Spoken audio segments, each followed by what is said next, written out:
L'ancien footballeur international sénégalais avec 0 titre continental, sous les couleurs du Sénégal, El Hadj Diouf Ousseynou, a créé une vive polémique après la victoire du Sénégal à la CAN 2025, en tenant des propos offensants envers l'État sénégalais et la nation tout entière. La réaction de la Fédération sénégalaise de football ne s'est pas fait attendre.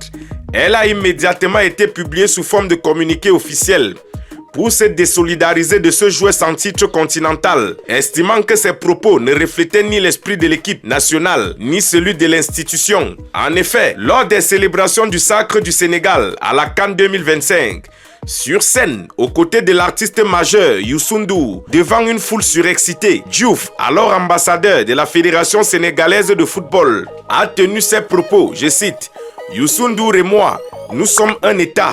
Nous sommes plus forts que l'État, sinon il n'y aura pas de paix. » Fermé.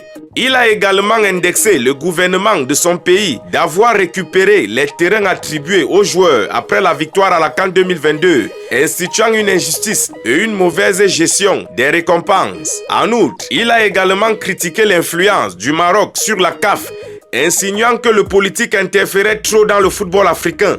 C'est donc par un communiqué officiel que la Fédération sénégalaise de football a condamné ces propos tyromiens de Diouf, taxés d'inacceptables, affirmant qu'il agissait en son nom propre et pas en tant qu'ambassadeur de la Fédération sénégalaise de football, qu'il est censé incarner l'unité et non la division. Au Cameroun, on dirait, s'il vous plaît, prenez-le comme un petit frère. C'est trop de joie qu'il a poussé à parler comme ça. Pour faire plus sérieux, Diouf, à travers ses propos, a soulevé plusieurs polémiques, notamment la remise en cause de l'autorité nationale, la remise en cause de la crédibilité des autorités, des risques diplomatiques avec l'instance continentale chargée de gérer le football. Cette anecdote que nous contait l'un de nos enseignants du secondaire prend tout son sens. Il disait que vous pouvez avoir raison, mais la manière de vous exprimer vous donne tort. La Bible même est claire à ce sujet dans le livre de Matthieu au chapitre 15, verset 11, version Louis II.